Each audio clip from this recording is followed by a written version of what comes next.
దక్షిణ కాశీ వేములవాడ రాజరాజేశ్వర స్వామి సన్నిధానంలో ఏం జరుగుతోంది? ఆలయ విస్తరణ పనులతో భక్తుల మనోభావాలతో అధికారులు ఆటలాడుతున్నారా? రాజన్నకు చెల్లించాల్సిన మొక్కులు భీమన్న ఆలయంలో చెల్లిస్తే ఫలితం ఉంటుందా?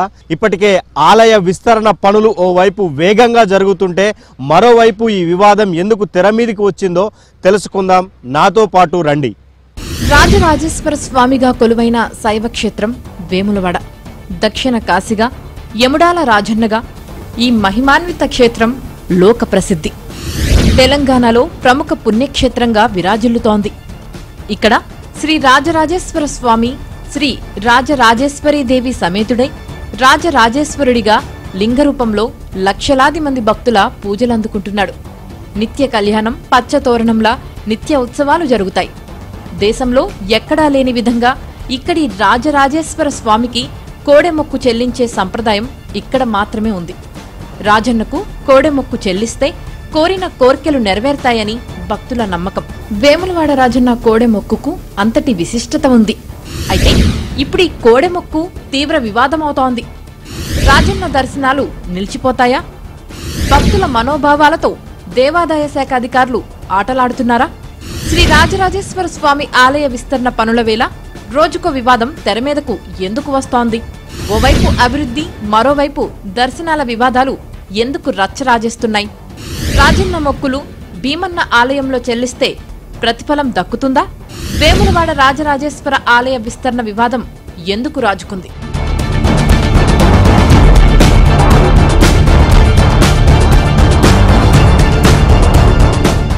వేములవాడ రాజన్న ఆలయ విస్తరణ అభివృద్ధి పనులను జెట్ స్పీడ్ తో నిర్వహిస్తోంది కాంగ్రెస్ సర్కార్.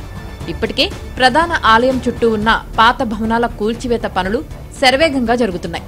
చెరువు ప్రాంగణంలోని కట్టడాల కూల్చివేతలు అంతే వేగంగా సాగుతున్నాయి. రాజన్న ఆలయానికి వెళ్లే ప్రధాన రహదారి వెంట ఉన్న నిర్వాసితుల ఇళ్లను కూడా 2 నెలల క్రితమే కూల్చివేశారు అధికారులు. ఇక ఆలయం వెనక భాగంలో ఉన్న గోదామును కూడా నేలమట్టం చేశారు. రాజన్న ఆలయం ముందు అంటే ఆలయ ప్రాకారం లోపల ఉన్న రేకుల షెడ్డు కూడా తొలగించారు. మొదటి దశలో 150 కోట్ల నిధులతో పనులు జరుగుతున్నాయి. ప్రస్తుతం నేను రాజరాజేశ్వర స్వామి ప్రధాన సన్నిధానం ముందు నిలబడి ఉన్నాను. రాజన్న ఆలయం ఒకసారి చూడొచ్చు. నిన్న మొన్నటి వరకు పైన అంతా కూడా రేకుల షెడ్డు ఉండేది, కానీ అదంతా కూడా తొలగించారు. ప్రస్తుతం రాజన్న భక్తులకు అంటే దర్శనాలు ఉంటాయో ఉండవో అన్న అనుమానంతో, గందరగోళంతో స్వామివారిని దర్శించుకునేందుకు పెద్దగా భక్తులు రావడం లేదు. ఇంకోవైపు ఈ చివరి రోజులు మాత్రమే రాజన్న దర్శనానికి అవకాశం కల్పిస్తారన్న ఆందోళనతో, మరో ఆందోళనతో కూడా భక్తులు ఒకేసారి రావటం వల్ల కొంత ఇబ్బంది అవుతోంది. అయితే ప్రస్తుతం రాజన్న ఆలయంలోని క్యూ కాంప్లెక్స్లు అన్ని కూడా వెలవెలబోతున్నాయి. కొంత ప్రత్యేకంగా పూజలు చేసే సమయంలో భక్తులను అనుమతించరు. అయితే ప్రధాన ఆలయం లోపల జరుగుతున్న ఈ పనుల కారణంగా దర్శనాల నిలిపివేస్తామంటూ అధికారులు గందరగోళ ప్రకటన చేస్తున్నారు. మరోవైపు మనం ఇంకా విజువల్స్ లో చూడొచ్చు. ఎప్పుడైనా కూడా స్వామివారి ప్రధాన ఆలయం ముందు కోడెలను చెల్లించే సాంప్రదాయం ఉంటుంది.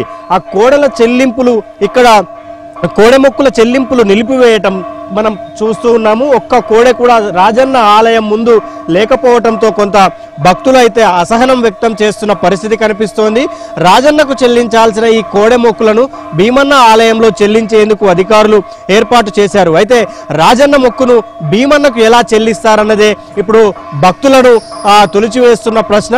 అధికారుల తీరుపైన కూడా భక్తులు ఈ విషయంలో ఆగ్రహం వ్యక్తం చేస్తున్న పరిస్థితి అయితే కనిపిస్తోంది. రాజన్నకు చెల్లించే మొక్కు రాజన్నకు చెల్లిస్తేనే తమకు ప్రతిఫలం ఉంటుంది అని, తమ మొక్కుకు ఒక అర్థం ఉంటుందని భక్తులైతే చెప్తున్న పరిస్థితి మనకు కనిపిస్తోంది. రాజన్న ఆలయ విస్తరణ పనులను ఎవరూ అడ్డుకోవడం లేదు, కానీ భక్తులకు దర్శనాల విషయంలోనే తీవ్ర అభ్యంతరాలు వ్యక్తమవుతున్నాయి. రాజన్న ఆలయంలో అభివృద్ధి పనులు జరిగేటప్పుడు దర్శనాలు నిలిపివేసే అవకాశం ఉంది. ఈ సమయంలో రాజన్నకు జరిగే నిత్య పూజలను ఎల్ఈడీ స్క్రీన్లో భక్తులు చూసేలా ఏర్పాట్లు చేశారు అధికారులు. సరిగ్గా ఇదే అంశంపై మండిపడుతున్నారు స్థానిక నేతలు. అధికారులు పొంతనలేని సమాధానాలు చెబుతున్నారని దుమ్మెత్తిపోస్తున్నారు. రాజన్న ఆలయంలోని అనేక వివాదాలపై మనతో మాట్లాడడానికి వివిధ రాజకీయ పార్టీల నేతలతో పాటు భక్తులు కూడా ఉన్నారు. వారి అభిప్రాయాలను తెలుసుకుందాం. గత నెల రోజులుగా ఎందుకింత గందరగోళ పరిస్థితులు నెలకొన్నాయో వారిని అడిగి తెలుసుకుందాం. సార్ చెప్పండి, ఈ ఆలయ అభివృద్ధి విషయంలో జరుగుతున్న కొన్ని వివాదాలపైన మీ అభిప్రాయం ఏంటి? ఆలయ అభివృద్ధికి ఎట్లాంటి అడ్డంకులు, ఎలాంటి విమర్శలు వస్తున్నాయి, ఏం చెప్తారు? ఇవాళ ఒకవైపు సంతోషంగా ఉంది, ఒకవైపు చాలా బాధేస్తూ ఉంది. ఇలా దక్షిణ కాశీగా ప్రసిద్ధిగాంచినటువంటి అతి పురాతనమైనటువంటి దేవాలయం మరి రాజన్న సిరిసిల్ల జిల్లాలో ఉన్నటువంటి శ్రీ రాజరాజేశ్వర స్వామివారి దేవాలయం 1000 సంవత్సరాల క్రితం చాళుక్యుల కాలంలో శ్రీ రాజరాజ నరేంద్ర వారి ఆధ్వర్యంలో మరి శిలల చేత నిర్మాణం చేయబడినటువంటి ఆలయం రాజన్న ఆలయం. ఇలా రెనోవేషన్ పేరు మీద మరి ఈ రాష్ట్ర ప్రభుత్వం అభివృద్ధి చేస్తా అంటే స్వాగతం తెలియజేస్తూ ఉన్నాం. అభివృద్ధికి ఎక్కడ ఎవరు కూడా ఆటంకపడాల్సిన అవసరం లేదు. కానీ లక్షలాదిగా భక్తులు వచ్చేటువంటి ప్రాంతంలో ఈ యొక్క భక్తుల యొక్క మనోభావాలను దెబ్బతీసే విధంగా ఒకవైపు రాష్ట్ర ప్రభుత్వం అయితేనేమి, ఇక్కడ ఉన్నటువంటి రాజన్న ఆలయ అధికారులు అయితేనేమి అసలు పొంతన లేనటువంటి సమాధానాలు, పొంతన లేనటువంటి ప్రకటనలు ఇస్తూ భక్తుల యొక్క మనోభావాలు దెబ్బతీస్తూ ఉన్నారు. ఇది చాలా బాధాకరమైనటువంటి అంశం. కనుక అభివృద్ధి చేయండి, కానీ భక్తుల యొక్క మనోభావాలు దెబ్బతినకుండా చేయాల్సినటువంటి బాధ్యత ఈ రాష్ట్ర ప్రభుత్వం మీద ఉంది, ఆలయం యొక్క అధికారులపైన ఉందని చెప్పేసి ఈ సందర్భంగా మీ ద్వారా తెలియజేస్తున్నాం. మీరు చెప్పండి, ఈ ఎల్ఈడి స్క్రీన్లో స్వామివారి మూల విరాట్ను చూపించడం సహేతుకం కాదు. భక్తులు ఆగ్రహం వ్యక్తం చేశారు, అట్ ద సేమ్ టైం పూజారులు కూడా కొంత అభ్యంతరం వ్యక్తం చేశారు. దీంతో అధికారులు కొంత వెనకంజ వేశారు. కేవలం కొన్ని కార్యక్రమాలను మాత్రమే చూపిస్తామని చెప్పారు. ఏం చెప్తారు? ఇక్కడ రథం మనం ఇంతకుముందు కూడా ఈ రథం ద్వారానే ఒకప్పుడు రాజన్న రాష్ట్ర వ్యాప్తంగా లేని రోజులలో ఈ రథం ద్వారా పక్క రాష్ట్రాల పొంటి కూడా రథాన్ని ప్రచారం చేయడం ద్వారా ఇలా పెద్ద ఎత్తున భక్తులు వస్తున్న సందర్భాన్ని గ్రహించి ఈ రథం ద్వారా ఒకటి, రెండోది ఎల్ఈడి స్క్రీన్ల ద్వారా మనం కాశీలో చూసినా, ఉజ్జయిన్లో చూసినా, ఇంకెక్కడ చూసినా కూడా కరోనాకు ముందు ఎక్కడ కూడా ఏ దేవుణ్ణి కూడా ఎల్ఈడి స్క్రీన్ల ద్వారా చూపెట్టలే. కానీ ప్రకృతి ద్వారా మనకు వచ్చిన మెసేజ్ ఏంటంటే దేవుణ్ణి కనీసం దర్శన భాగ్యం కలిగించాలి అనే ఉద్దేశంతో కరోనా అప్పటి నుంచి కాశీ విశ్వేశ్వరుని కూడా, ఉజ్జయిని మహాకాళేశ్వరిని, జ్యోతిర్లింగాలు అన్నీ కూడా చూపెట్టాల్సిన పరిస్థితి వచ్చిన సందర్భంలో ఇక్కడ కూడా అలాంటిదే చేస్తే బాగుంటుంది అనేది ఒకటి పెద్దలందరూ, దేవాదాయ శాఖ వారు కావచ్చు, కేంద్ర మంత్రి, మన కరీంనగర్ పార్లమెంటు సభ్యులు వారి బాధ్యతగా కావచ్చు, అందరూ కూడా ఒక సూచనప్రాయమైన ఆలోచనలతోటి ఇప్పుడున్న పరిస్థితులకు కనీసం రాజన్న కనిపిస్తే కళ్ళ పండు నీళ్ళు వెళ్ళే భక్తులు ఉంటారు. ఆ స్క్రీన్లో కనిపించినా కూడా వాళ్ళకి ఆనందం ఉంటుంది. ఆ 15 రోజులు, ఆ 20 రోజులు ఆ పరిస్థితులను ఆలోచించి పెట్టాలనే ఉద్దేశంతో ఇక్కడ ఎల్ఈడి స్క్రీన్లు ఇక్కడ రథం ఏర్పాటు చేయడం అంది. సో మొత్తంగా రాజన్న భక్తులు అలాగే వివిధ పార్టీలకు సంబంధించిన నేతలంతా కూడా ప్రభుత్వానికి కొన్ని సూచనలు చేస్తున్నారు. ఎందుకంటే భక్తుల మనోభావాలతో ఆటలాడొద్దు. రాజన్నకు చెల్లించాల్సిన మొక్కుల విషయంలో రాజన్న భక్తులకే అవకాశం ఇవ్వాలి. సో రాజన్న ప్రధాన ఆలయంలో పనుల తర్వాత ఏబిఎన్ ఆంధ్రజ్యోతి ఒకసారి భీమన్న ఆలయాన్ని కూడా దర్శించి అక్కడ ఎలాంటి పరిస్థితులు ఉన్నాయో తెలుసుకునే ప్రయత్నం కూడా చేస్తుంది. రాజరాజేశ్వర స్వామి ఆలయంలో జరగాల్సిన కోడె మొక్కులు భీమేశ్వర ఆలయంలో జరిపిస్తున్నారు అధికారులు. రాజన్నకు చెల్లించాల్సిన మొక్కులను భీమేశ్వరుడికి చెల్లించడంపై అసహనం వ్యక్తం చేస్తున్నారు భక్తులు. సెంటిమెంట్గా భావించి తప్పనిసరి పరిస్థితుల్లో కోడె మొక్కులను భీమన్న ఆలయం ముందు కట్టేస్తున్నారు. పోనీ ఇక్కడ పూర్తిస్థాయి సౌకర్యాలు ఉన్నాయా అంటే అదీ లేదు. రాజన్న ఆలయంలో భక్తుల దర్శనాలు కొద్ది రోజుల్లోనే నిలిపివేసి భీమన్న ఆలయంలో పూర్తి స్థాయిలో రాజన్న భక్తులకు దర్శనం కల్పించే అవకాశం కనిపిస్తోంది. అయితే ఇప్పటికే కోడెమొక్కులు రాజన్న ఆలయంలో చెల్లించాల్సిన కోడెమొక్కులు భీమన్న ఆలయంలో చెల్లిస్తున్నారు. ప్రస్తుతం మనతో రాజన్న భక్తులు ఉన్నారు. ఒక కుటుంబం ఎప్పటి నుంచో స్వామివారి సేవల్లో పాల్గొంటూ ఉన్నారు. ప్రతి ఏటా కూడా కుటుంబ సభ్యులతో ఇక్కడికి వస్తున్నారు. అయితే కోడెమొక్కులు చెల్లించుకున్నారు. వాళ్ళతో మాట్లాడే ప్రయత్నం చేద్దాం. రాజన్న ఆలయంలో ఎప్పుడైనా కోడెమొక్కులు చెల్లిస్తుంటారు, ఇప్పుడు భీమన్న ఆలయంలో కోడెమొక్కులు చెల్లించారు. ఏమనిపిస్తోంది? దీని మీద ఏమనిపిస్తారు? ఇప్పటికైతే చాలా ఆనందంగా అవుతుంది. ఎందుకంటే మొత్తానికి మూసేయకుండా ఇక్కడైతే ప్రస్తుతానికి నడిపిస్తున్నారు. ఇది చాలా ఆనందంగా అనిపిస్తుంది. తర్వాత ఇంకొన్ని రోజుల్లో ఆ గుడి కూడా ఓపెన్ అయితే అక్కడే ఇంకా చాలా బాగుంటుంది. ఇప్పుడైతే ప్రస్తుతానికి ఇక్కడ మన ఈ గుడి దగ్గర ఈ భీమన్న గుడి దగ్గర అయితే చాలా బాగుంది. అంటే భీమన్నకు కోడెమొక్కు చెల్లించారు కదా, రాజన్నకు చెల్లిస్తే మంచిగా అనిపించిందా, భీమన్నకు చెల్లిస్తే మంచిగా అనిపించిందా? మాకు రాజన్న మొక్కులు కాబట్టి రాజన్నకి చేస్తేనే మంచిగా అనిపిస్తుంది. అందుకోసానికి రాజన్న గుళ్ళనే చెల్లిస్తే బాగుంటుంది అని మా కోరిక. కానీ ఇప్పుడు కొద్దిగా బాధాకరమనే ఉన్నది. మొక్కు చెల్లించరా? కోడెమొక్కు చెల్లించినాం.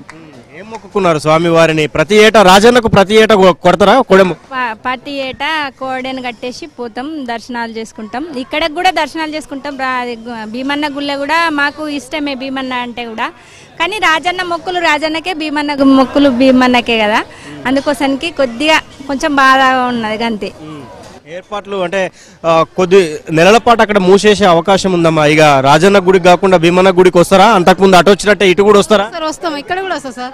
బద్దిపోషమ్మ కాడికి వస్తాము, భీమన్న కాడికి వస్తాము, రాజన్న కాడికి వస్తాము. ఇక అక్కడ అది మంచి సౌకర్యం లేదు కాబట్టి ఇక్కడ కోడే కట్టినాము. భక్తులు అయితే కొంత బాధ వ్యక్తం చేస్తున్నారు. మీరు ఎక్కడి నుంచి వచ్చారు? కోడెమొక్కు చెల్లించుకున్నారా? చెల్లించుకున్నాం. గతంలో రాజన్న ఆలయంలో కోడెమొక్కు చెల్లిస్తేనే కొంచెం ప్రతిఫలం పుణ్యం లభిస్తుంది, కోరిన కోరికలు నెరవేరుతాయన్న నమ్మకం భక్తులకు ఉండేది. ఇప్పుడు భీమన్న గుడిలో చెల్లిస్తున్నారు, ఏమనిపిస్తుంది? చాలా మంచిగా అనిపిస్తుంది. ఏమన్నా అట్లా అధికారుల విషయంలో, ఏర్పాట్ల విషయంలో ఏం చెప్తారు? బరాబర్ ఏం పడట్లేదు. మొత్తంగా అయితే భీమన్న ఆలయం ముందు కోడెలను కట్టేసి ఉన్న పరిస్థితి అయితే మనకు కనిపిస్తోంది. భక్తులు కొంత అంటే కోడె మొక్కల విషయంలో కొంత భక్తులు రాజన్న ఆలయంలో చూపించినంత ఇంట్రెస్ట్ ఇక్కడైతే చూపించిన పరిస్థితి అయితే మనకు కనిపించడం లేదు. అధికారులు అయితే ఇంకా కొంత కన్ఫ్యూజ్ అయితే చేస్తున్న పరిస్థితి కనిపిస్తోంది. సో మొత్తంగా రాజన్న దేశంలో ఎక్కడ లేని విధంగా రాజన్నకు ఈ కోడెమొక్కు అనేది చాలా అత్యంత ఇష్టంగా భక్తులు చెల్లిస్తూ ఉంటారు. భీమన్న ఆలయంలో రాజన్న ఆలయంతో పోలిస్తే భీమన్న ఆలయంలో కొంత భక్తులు ఇంట్రెస్ట్ అయితే చూపటం లేదు. రాజన్న ఆలయంలో ఉండే మొక్కులను రాజన్నకు, భీమన్న ఆలయంలో ఉండే మొక్కులు భీమన్నకి చెల్లిస్తేనే బాగుంటుంది అన్న అభిప్రాయం అయితే వాళ్ళు వ్యక్తం చేస్తున్న పరిస్థితి కనిపిస్తోంది. వేములవాడ రాజన్న ఆలయంలో భక్తుల దర్శనాల విషయంలో గందరగోళ ప్రకటనలు వెలువడుతున్నాయి. వచ్చే ఏడాది మేడారం జాతర ప్రారంభం కాబోతోంది. మేడారం జాతరకు వెళ్లే భక్తులు విధిగా రాజన్న దర్శనం చేసుకోవడం ఆనవాయితీ. ఈసారి రాజేశ్వర స్వామి దర్శనం లేకుండా ఎలా అని ప్రశ్నిస్తున్నారు భక్తులు.